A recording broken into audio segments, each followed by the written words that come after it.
Jiji la Nairobi. Alan yuko tayari. Alan, hali iko vipi? Asante sana mwenzangu Josh Onsari, na kama unavyofahamu leo imekuwa si siku ya kawaida hapa nchini, hasa maandamano dhidi ya bei ya kuongezwa ya mafuta, na hapa hivi katika mji wa Nairobi, hasa hapa katika barabara hii ya Moi Avenue unaweza kuona hali tuli. Na kama unafahamu njia hii ingekuwa ni siku ya Jumatatu ya kawaida, basi singalikuwa nimesimama hapa, manake ukitizama nyuma yangu unaweza kuona kuwa magari ni machache zaidi kweli kweli. Na iwapo ingekuwa ni siku ya kawaida, sasa siku ya watu kwenda kazi kama siku ya Jumatatu hii leo, alingefanyika jambo kama hili. Na sasa hivi najiunga na baadhi ya wakazi wa maeneo haya waweze kuniambia, je, wamejitokeza aje? Unahisi vipi? Ukianza jina lako, je, umetoka wapi? Ulifikaje mjini? Na kwa nini unajihusisha na maandamano ya leo? Umekuja kuandamana ama tu umekuja kazi kisha ukapata kazi yaweze kuingika? Asante sana. Mimi kwa majina naitwa Zakaria Obara aka kijana ya Matiang'i, na ya mtechemani bunge la wananchi nchini Kenya. So mimi nataka nisungumuze hivi kwa sababu umeniuliza swali mzuri sana, kwa sababu hii Kenya mahali imefikia. Juzi mimi nilitangaza pale bungeni Jivanji, nikasema Kenya imefikia mahali wa Kenya wanajisaidia wenyewe, kwa sababu tunaona serikali haishughuliki na mambo yale ambayo yanahusu maisha ya Mkenya wa kawaida. Ndio mimi nikatoa maoni nikasema ingewezekana ndugu ya Yesu Kristo, huyu tunaita ni president wetu, kwa sababu yeye wakati alikuwa anatafuta kura tulimuona kama Mungu ni ndugu ya Yesu Kristo, kwa sababu alikuwa anaongea mambo mzuri. Lakini imefika saa hii ametupatia kisogo, achari maneno ya mwananchi. Mimi nikasema nikapendelea ni kama ingewezekana Wakenya tuungane, tupeleke mswada bungeni, hii Kenya iweze kuguzwa, kila mtu apewe pesa aweke kwa mfuko, kwa sababu kidogo kizungumzia hayo tu, tuzungumzia masuala ya leo. Je, hii leo tunaweza kuona mjini kuwa magari yajitokeza, matatu haziko, magari ya kusafirisha watu hazipo, na si jambo la kawaida hili. Kumbuka leo ni Jumatatu, ni siku ya kazi, watu wengi wanafaa kuwa hapa mjini wakifanya kazi, lakini watu hawajitokeza. Je, kulingana nawe ni maandamano ambayo yanafaa kufanyika kweli kweli? Mimi kwa maoni yangu serikali ni kama hawasikii, kwa sababu kuna vile Kiswahili inasemanga mwenye macho ambiwe tazama. Kwa sababu Kenya mahali tumefikia saa hii, ndugu yangu, tumefika mwisho, kwa sababu ndio maana Wakenya wamechoka. Ndio vile umetangulia kusema hapa tuko Tom Mboya Street. Hapa ni mahali inakuanga busy, kila mtu anajitegemea ndiye aweze kupata riziki ya kila siku.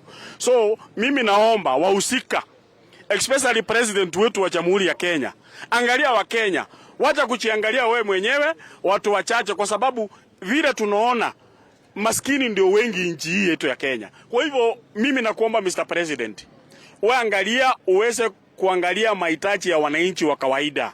Rudi kwa ile ruti ulikuwa nayo ya kwanza, kusema wewe ni mtu ambaye ulikuwa unajali watu wa maasira kutoka chini. Saa hii mahali imefikia, tumeona Kenya imekuwa ya watu wachache kama nyinyi. Kwa hivyo mimi naomba, hata saa hii tuko na finance bill inakuja, the next 2 weeks itakuja. Tuzungumzie leo hapa maswali ya leo. Kumbuka hali ni tuli hapa, ningeweza kuzungumza na mtu mwingine ambaye anataka kuzungumza. Hali ni tuli zaidi kulingana na maeneo mengine. Tunaona kuwa ndio maskari wanatembea maeneo haya, lakini hakuna maandamano makubwa ambayo yanafanyika.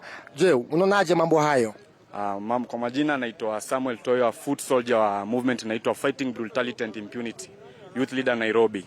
Miche, ningependa kusema as a country we are heading in the wrong direction and the president need to listen to the ground. Juu akiwa anafanya campaign zake huko nyuma alikuwa ametuahidi heaven, but ni kama hii heaven sasa tunaiona view sasa. Nakumbuka hapo nyuma alisema bei ya mafuta, vita za nje haziwezi affect bei ya mafuta. So nashangaa the same person mwenye come last some 4 years ago alisema vita za nje hazi affect mafuta, mbona saizi anasema the same vita za nje zina affect mafuta ya Kenya?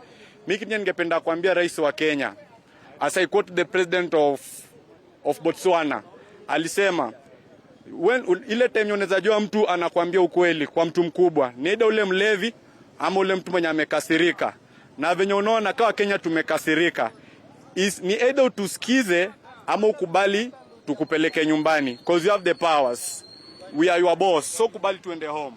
Nyumbani lazima aende. Ndiyo maoni ya wananchi hapa, hasa wanapozidi kutoa maadhimisho yao kuhusu hali ya juu ya bei ya mafuta. Na sasa hivi naenda kuzungumza na mojawapo ya baadhi ya watu ambao wamejitokeza hapa mjini Nairobi kuweza kutoa makasiriko yao ama kutoa maoni yao kuhusu kupanda kwa bei ya mafuta. Manake wengi wanasema kuwa kupanda kwa bei kwa mafuta kumeweza kuleta gharama ya juu katika kila kitu, hasa chakula, pia vile pia bei ya kusafiri.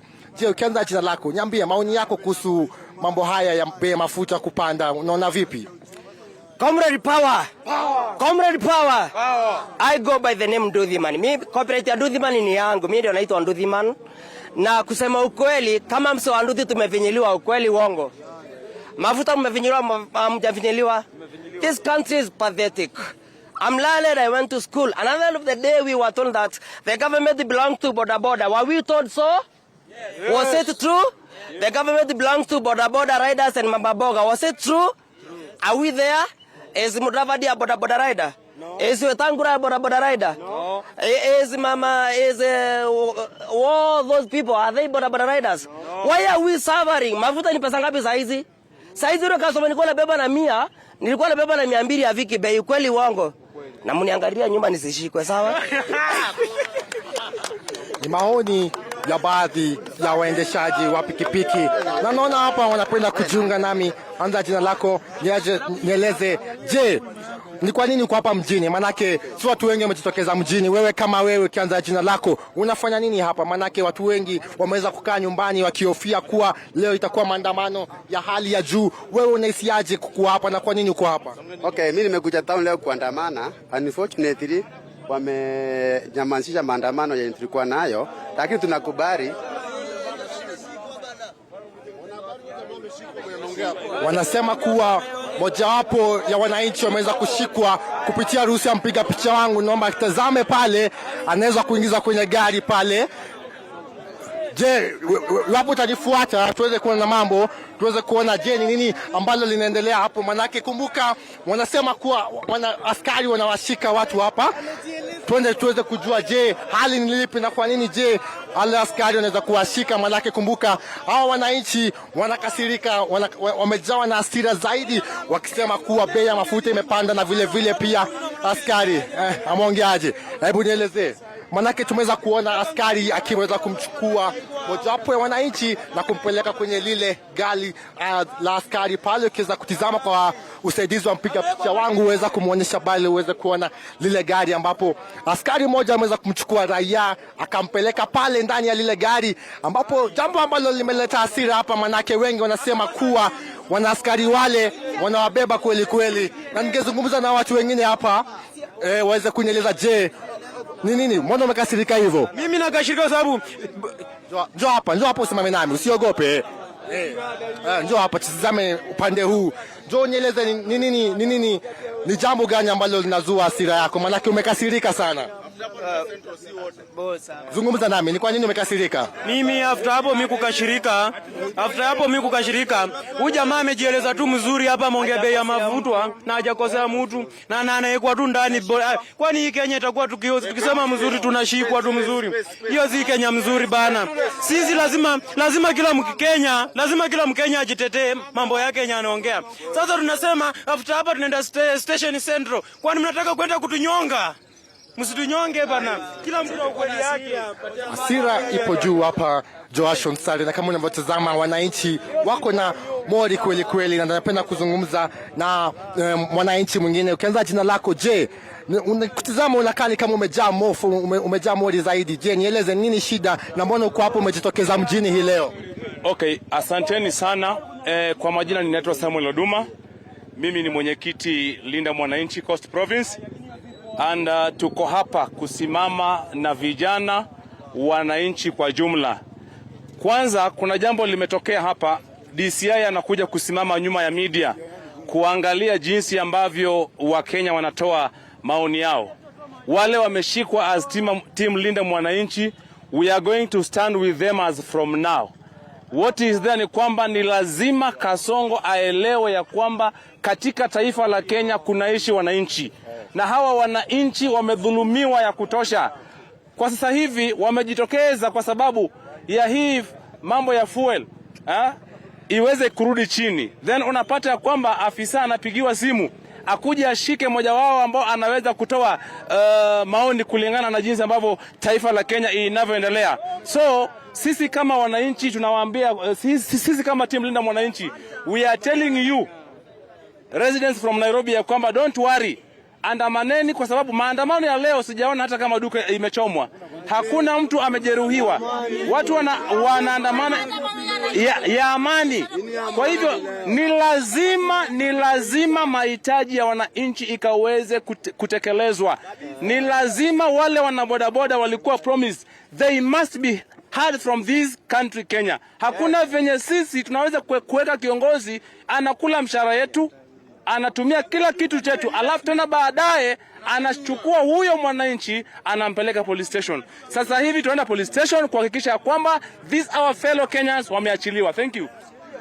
Ndiyo kilio ya baadhi ya wananchi hapa, huku wengi wakidai kuwa baada ya hapa watakuwa wanaelekea kituo cha polisi kutetea haki za wenzao ambao wanahisi kuwa wamedhulumiwa na baadhi ya askari hapa hivi. Na je, ukizungumzia jambo zaidi, unahisiaje kuhusu askari kuweza kuwashika raia? Youth for unity.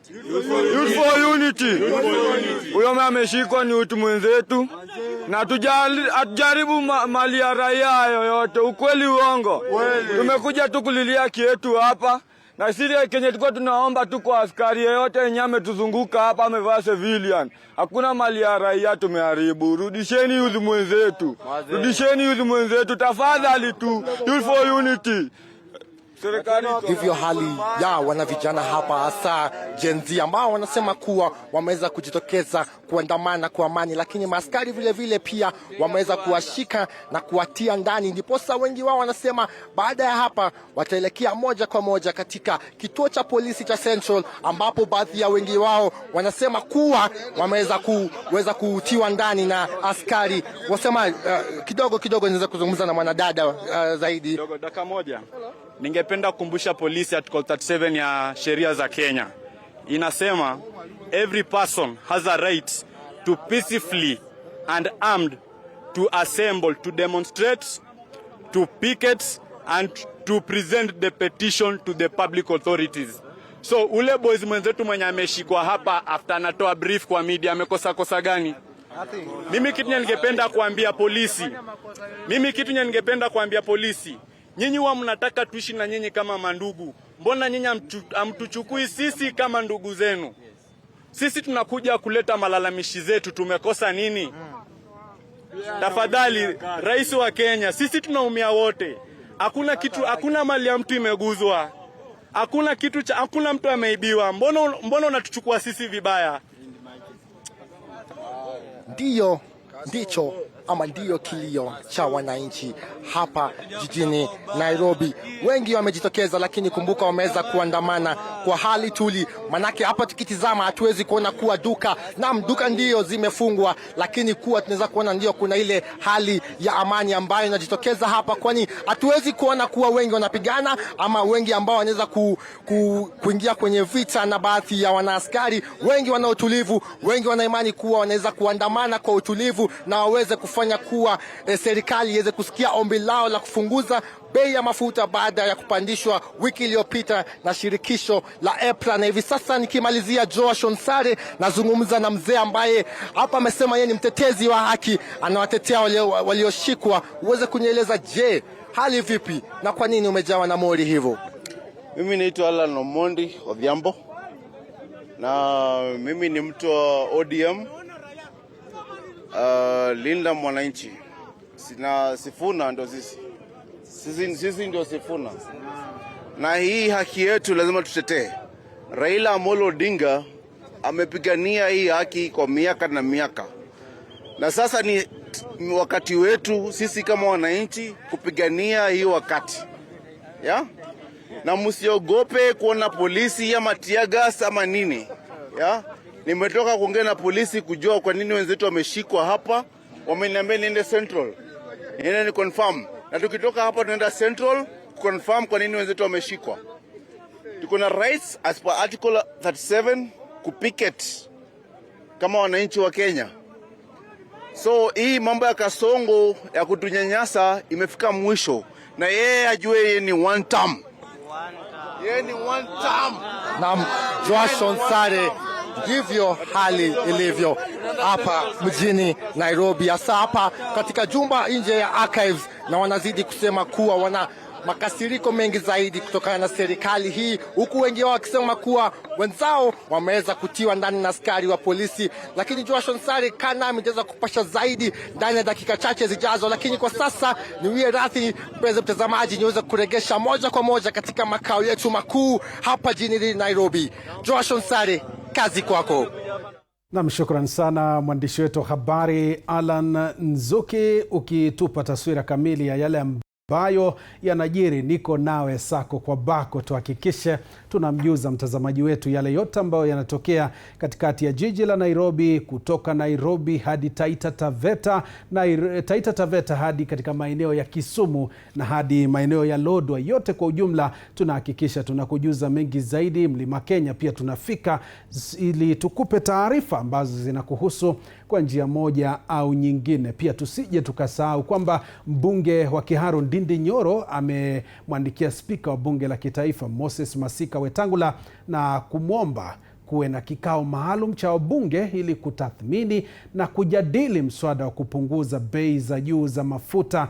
Ikumbukwe kwamba kuna ule ushuru ambao umewekewa bidhaa za mafuta, ndo ambao mbunge huyo wa Kiharu Ndindi Nyoro anataka uondolewe ili angalau kuweza kumnusuru yule Mkenya ambaye hivi sasa anaathirika kutokana na bei ya juu ya mafuta. Na mtazamaji, tutakuwa tunafuatilia hilo pia kwa undani zaidi ili tukujuze yale yote ambayo yanajiri humu nchini, kwa sababu ndo masuala ambayo yanatuhusu kwa njia moja au nyingine. Nilivyokuarifu kwamba gharama ya maisha imepanda, hivi sasa ni mori na ghadhabu ya Wakenya ambao wamejitokeza kuingia barabarani na kuitaka serikali kuchukua hatua za dharura kuhakikisha bei za mafuta zimeshuka, kwa sababu zimepanda maradufu.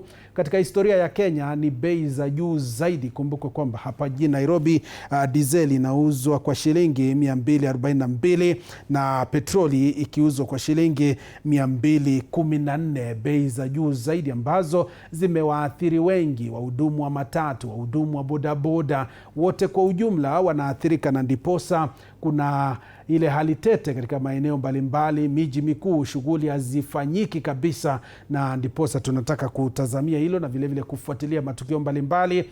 Na taarifa zinazidi kutufikia ni kwamba katika maeneo mbalimbali watu wameumia.